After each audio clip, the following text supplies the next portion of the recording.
What's going on, everybody? It's Childish. We're back at it again. We got ourselves the next critical thinking video for y'all today. Thank y'all so much for tuning in. Today we're going to be talking about units and their kits, more notably the ones that have skills based on the enemy's max HP, right? There are definitely just a few out there, but depending on which ones you have, you might find a lot of value out of it when it comes to PVE progression. So let's get right to it.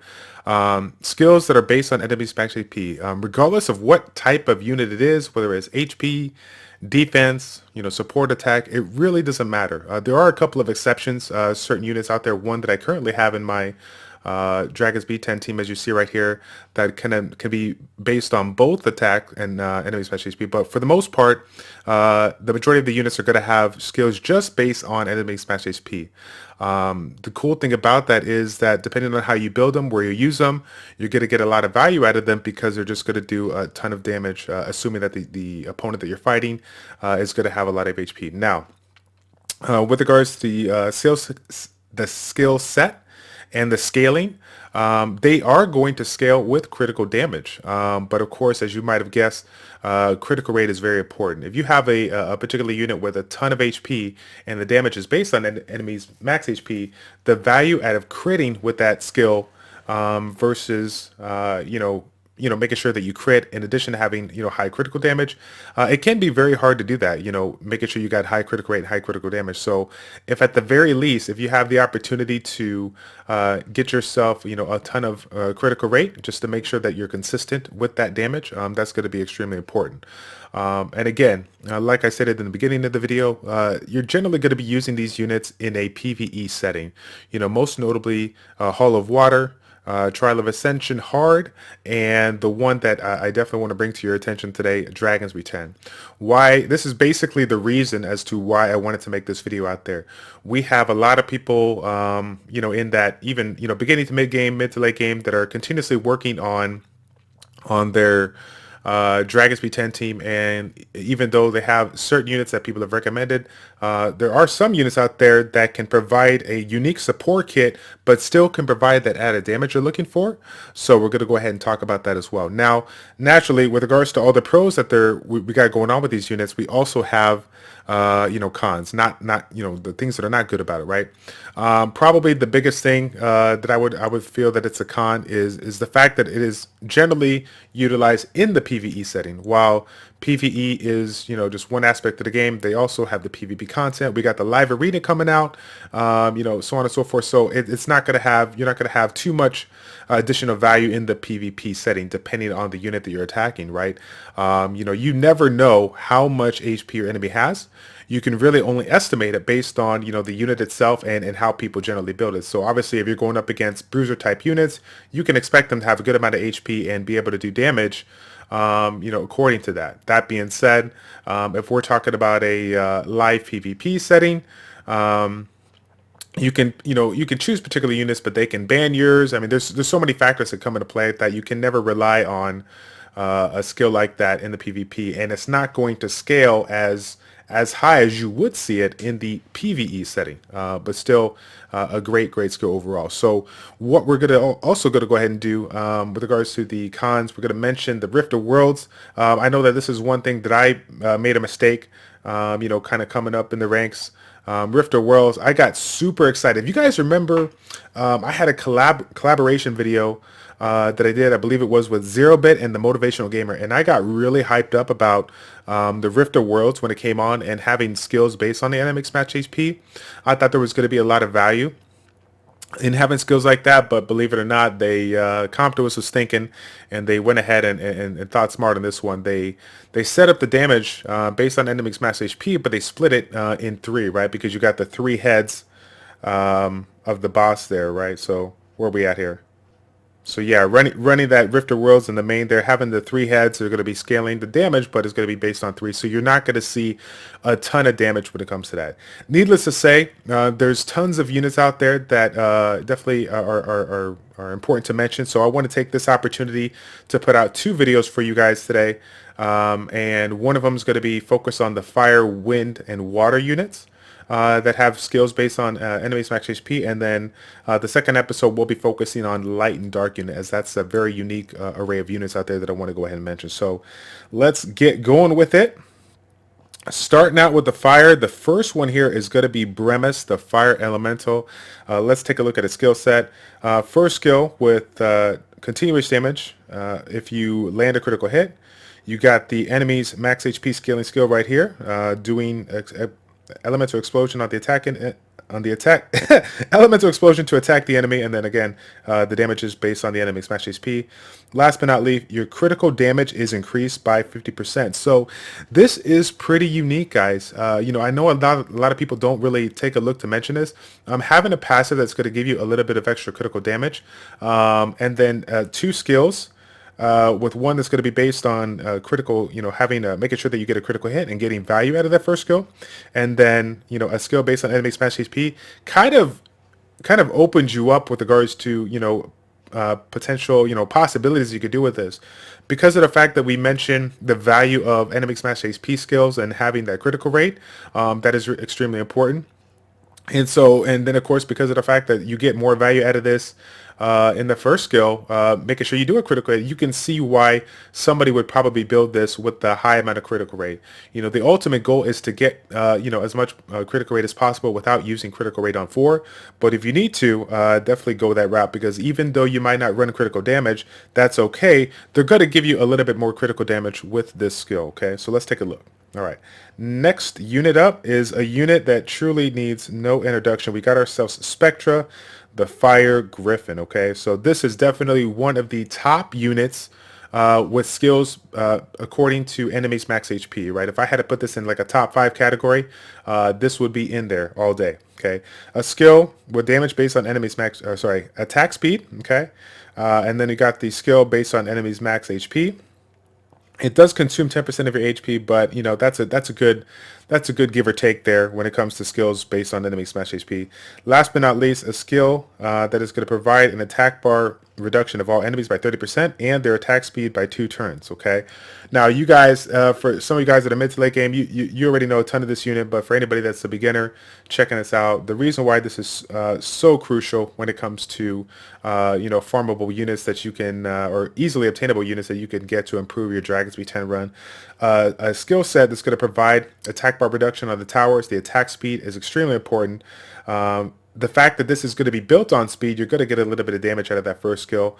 But last but not least, having the ability to, you know, damage the unit proportional to the enemy smash HP is just overall a really amazing kit. There's a ton of value when it comes to the Dragon Speed 10 aspect, but because I categorize this one as my top 5, it's not just Dragon Speed 10. You're going to find this utilized in all aspects of TOA normal, TOA hard, but you will see this skill shine in the TOA hard plus 50 stages, you know, 50 plus stages, when the unit's HP that you fight up against is really, really high. Certain boss stages where you're using a combination of CC, provoke, crowd control, this is an exceptional unit, and it's going to provide you the added damage you need when you drop when you're dropping you know, damage, you know, in your team, because you're so focused on doing CC things. So even though some of those boss fights are going to take a little bit long, this is one of those key units that is going to help accelerate that clear. Okay, so next one is a unit that I actually talked about when they had a monster balance. It was about 2 months ago. It was Pharaoh, the Waterem Champion. I really liked this unit overall, this kit. I thought it was pretty unique. Let's take a look at it, okay? First skill inflicts continuous damage with 1 turn for the 50% chance, right? And then you increase your attack power for 2 if you land a critical hit. Very unique. Pay close attention to that. Okay, next skill, we have that damage skill based on target's max HP. And then in addition to that, it also inflicts continuous damage if you get a critical hit as well. So same type of bonus effect if you land a critical hit. So having 2 skills that are going to benefit you if you're running a lot of critical rate is pretty darn strong. And then not just getting the continuous damage if you critically hit, but having that high damage when you crit on a unit that's providing a skill based on the max HP. Okay, last but not least, throwing a ball into flames and attacking all enemies 2 times with continuous damage effects for 2 turns with each attack. Okay, so what this means is you got a way of providing additional damage on that attack power. You got 3 different ways of providing continuous damage. Okay, so in this particular unit, people are probably thinking, ooh, continuous damage, TOA hard, let's go ahead and use it. But with that being said, I believe there are quite a few units out there that you're going to find more value out of, that you can utilize in the TOA setting. The Dark Grim Reaper, Beretta, the Fire Self. There's already a couple of units out there that, because of their skill set, not just the dots, like Beretta, for example, not just the dots and the AoE aspect it has, but the attack bar manipulation with its second skill. That's something that you definitely have to consider when utilizing certain teams. So even though this has a unique kit, I don't see this utilized all too much in the meta today. But that being said, I want to go ahead and mention it to you today because it is part of that list of units here. Next one up is the the newest fusible unit here. I think it's Xiongfei, the Fire Panda. Now this is an amazing unit. I'm super excited that CompToUS provided this one for us because, again, when it comes down to universal leader skill units that are free, all you have to do is farm up the fusible units to get it. It's quite amazing, and this is going to help you in multiple aspects of the game. Okay, so first one up, we have ourselves the multi-hit effect here, 30% chance to decrease the defense. We have a skill that's going to cleanse the unit and then provide heal over time as well as counterattacking abilities for 2 turns. That heal is a skill that's going to provide it for all units, the heal over time for all units, but it's only going to cleanse the Fire Panda himself. Okay. Last but not least, you got the skill that's going to hit 4 times with the attack speed, attack power, and glancing hit debuffs.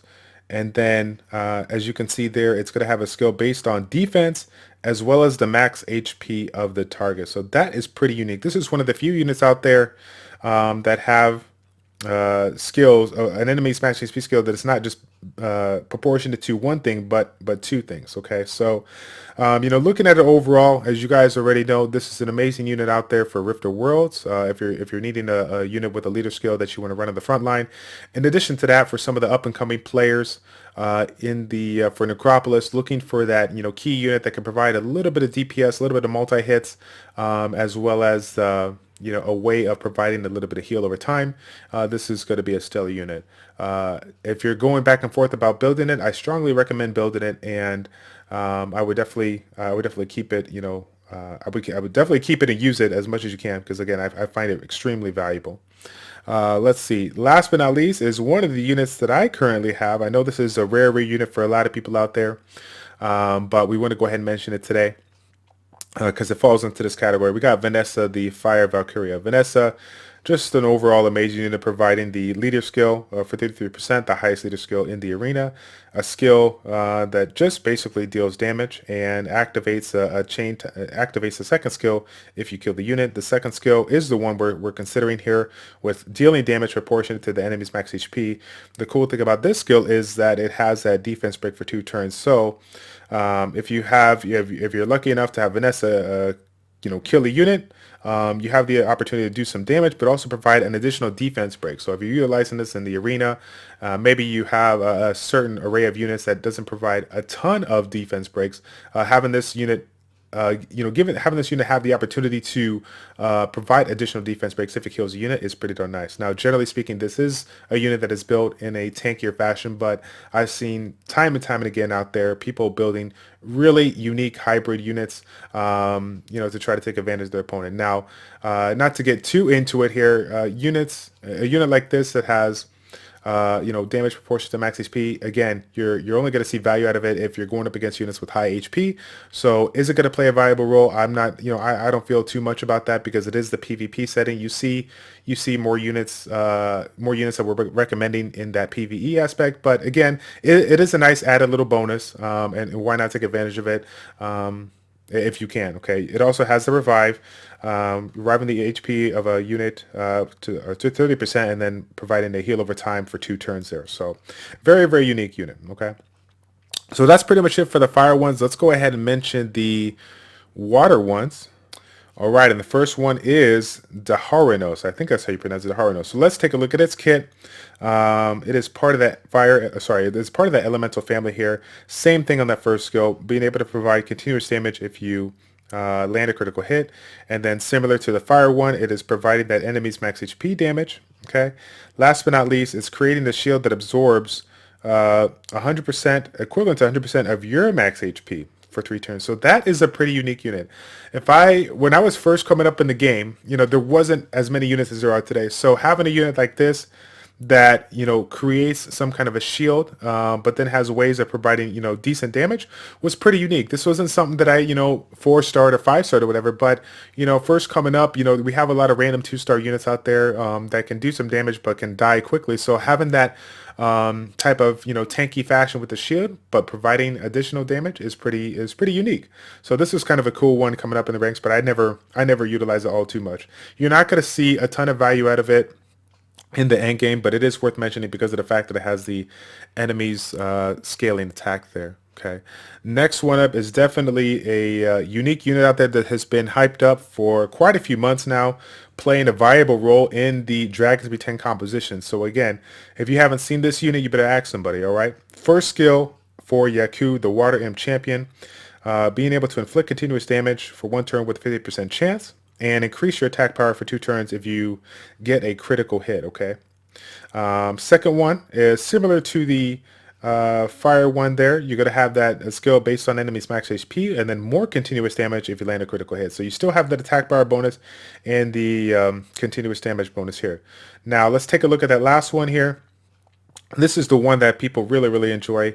Charges the enemy to attack 5 times and has the opportunity to ignore enemy defense with a 25% chance. So now this is really nice when it comes to Dragons B10, being able to ignore the defense while having a skill that's going to provide enemies damage based on enemies max HP is pretty unique. Even though you may not, this is a 5-hit attack, but it's not an attack that's going to hit the unit 5 times. It's in a random attack. It can hit anything.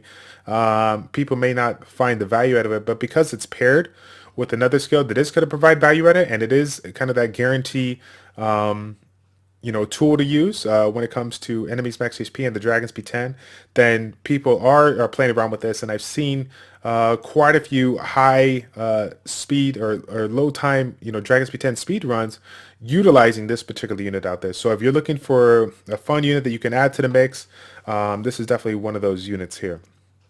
All right, next one up, we got ourselves a natural 5-star that is also part of the Fusion family. This is a unit out there that I was fortunate enough to pull, but not the way you want to. I pulled this one with a mystical scroll. I did not fuse this one. So now people may argue because, hey, it takes a little bit of time to do it. It's whatever. But, when you see a Phoenix, you want to see the fire one, right? If the water one comes, you're like, rest in peace. All right. So either way, let's take a look at it. Sigmaris, a fusible unit, natural 5-star, water Phoenix, extremely strong unit out there. Let's take a look at its skill set. Skill here, it is being able to damage the enemy and stun him for 1 turn with an 80% chance, and I believe this goes up to 48% chance. This skill right here does really good damage, really good damage multipliers, and freezes the enemy if you land a critical hit. Last but not least, an AoE that deals damage based on their max HP and decreasing the attack power for 2 turns, okay? So this is one of those units out there that early on I did find value out of it in Giants B10, Dragons B10. I know prior to getting all the key units in the PvP world, I definitely played around with some kind of AoE compositions in the PvP. I do still see some people utilize it, but not too much because there's so many other units that provide more value, and this is generally a unit that is utilized in the PvE setting. Giants B10, Dragons B10, TOA even, depending on how you build it. Again, remember keeping the fact that it has 2 ways of stunning, and depending on how you build it, if you're trying to play around with it, in a fun way, like a despair build for TOA to provide extra stuns, this can be a unit for you. So overall, we can't deny the fact that this is a key unit for the dungeons aspect over TOA because of the fact that it provides that HP leader skill, 44% HP leader skill, one of the best universal dungeon leader skills when it comes to HP. Okay, so really key unit. I highly recommend it. If you're coming up in the ranks and you're looking for a key unit that can provide you great damage and also great CC and abilities here. So next one up is a unit that we all want, we all can't get enough of, and we hate everybody that has it, right? Kamilla, the Water Valkyria, okay? Let's take a look at the skill set, right? Same thing as the fire one, just a regular skill on the first regular attack, but it has the ability to chain the second skill if it kills the enemy. The skill is based on the enemy's match HP and decreases the attack speed for 2 turns. So this is not as good as the defense break that Vanessa provides, but that being said, in that aspect of the enemy's max HP, it provides it, and it has a way of slowing the opponent. The bread and butter of this unit reduces the income of critical damage, removes the weakness of the effects of the character, additionally recovers 10% HP each turn. Okay, and then last but not least, the Arena Leader skill, providing critical rate for monsters by 33%. This is one of those units that has just a tad bit more value because not only do you have yourself an amazing skill based on enemy smash AP, because of the fact that how it's built generally, the way how its passive works, you're not going to find too many people out there that are gonna face roll this unit with yellow type comp. All right, and the last one here for the water crew, the water units, is going to be the water homunculus here. So this one is a pretty unique unit because, again, it is a craftable unit and you can build it in so many different ways, 3 different elements, and of course multiple ways to build it. Now, we throw this one in the mix because if you guys didn't know, this unit also has a way of providing damage based on the target's max HP on this particular skill. It's going to be we're going to be going up in the top categories here, and then when it breaks into the 2, we're gonna go to that bottom one here out of the 2, pulverizing magic bullet, and then freeze mine, doing damage based on targets enemies max HP and reducing the attack bar to 0. So this is pretty unique in nation. Now, do everybody build it in this fashion? Not too much. In the bottom categories, this unit has ways of providing multiple CC effects, so it's hard to deny that fact if you're looking for that water-based AoE CC'er that you can utilize not just on the PvE setting, but the PvP setting, depending on how you want to build it. It can definitely play a viable role in TOA if you're looking for those extra units that can provide CC. But overall, it is an exceptional unit, and because of the fact that it has those skills based on target's max HP, we want to go ahead and mention it to you today. So let's go ahead and head back over to the win units. The win units is going to be actually go quite quickly here because there's only 2 of them. Now this is one that was offered about 3 months ago for the secret dungeon, Hina, the win Amazon. We got ourselves a skill that's going to provide additional damage. It's going to provide damage with an additional opportunity to critical hit, 30% critical rate bonus. Second skill is going to have that skill based on enemy's max HP that we're looking at. And then last but not least, a skill that's going to have a 50% chance to prevent the target from using a skill with cooldowns for 1 turn. Okay, and this is damage of the skill is based on the attack speed. So as far as the rest of its kit go, I mean, the first 2 skills are going to be pretty unique with regards to what it provides here, with regards to preventing the skills, the cooldowns. Not going to find too much value out of it. This is not one of those game changers when it comes to end game, late game, or end game, PvE or PvP. But, as a starter unit, if you are fortunate enough to pull this as a beginner, having the opportunity to have a better chance of critically hitting, and then, of course, depending on which bosses you're fighting, if you are, fighting the Kairos dungeon, you're fighting certain bosses in the scenarios, you could see a little bit more damage. But again, it's not going to be all too crazy high. It's just worth mentioning because this does have a skill based on enemy's max HP. Last but not least, we move from the 3-star to the 5-star units. We have ourselves the unit that I have, my first natural 5-star. I think it was Dayside. Shout out to Dayside one time. If you guys remember him, he was one of the first YouTubers in Summoners War making, how-to videos on his teams with regards to like B7 dungeons and up in the Kairos dungeon. He was fortunate enough to have this unit. The first time I saw this was the first dragon that I saw ever in the game on YouTube. And so I was like really, really addicted to it. And then of course, to my luck, I pulled this one, like 5 or 6 months later. I was super excited because I saw so much value out of it. So let's take a look at it. Shoots a lightning arrow at the enemy, basic skill. The skill that we're looking at today, doing damage proportionate to the target's max HP, and randomly attacks 2 other enemies 2 times with 20% of the damage. Okay. Additionally, this attack has a 40% chance to decrease the enemy's attack power for 2 turns. So another unit that's going to provide attack break is always nice. But the bread and butter of this unit, having that skill that's going to reset all cooldowns, is extremely strong. And let's not forget the universal speed lead, when there wasn't too many speed leads back in the day. So overall, a great unit. Where is this one, been useful for me? I've used this plenty in the Kairos dungeon. I didn't utilize it in PvP all too much. I use it more in the PvP setting, Kairos dungeon TOA. For some of you guys that, came on board early on with regards to Rift of Worlds, we definitely played around with this as a speed lead. More people were utilizing the speed lead, having a reset skill. Another way of providing attack break for the Rift of Worlds is pretty darn nice. But when it comes to overall damage, this unit being wind, and the common dungeon that people use skills based on max HP, being fire with the Dragons V10, you're not going to see this utilized quite a lot in that PvP format. You're going to see it more in the Rift of Worlds, and possibly TOA if you're looking for a unit that can provide. If you're looking for a unit that could provide the that passive there, or sorry, that skill set though. So that is pretty much it, guys, for the fire, water, and wind. Thank you guys so much for tuning in. We're going to provide you a new video coming out 24 hours from now. That's going to feature the light and dark units, and all the units that have skills based on the enemy's max HP. So if you like this video, please go ahead and smash that like button. And if you haven't already, go ahead and follow me on Facebook and Twitter, so I can give you guys some sneak peeks on what's going down for the rest of the week. All right, that is it. I am done. It's your boy Childish, your ChildishPlays, checking out. Take care, and we will see you guys next time. I'm out.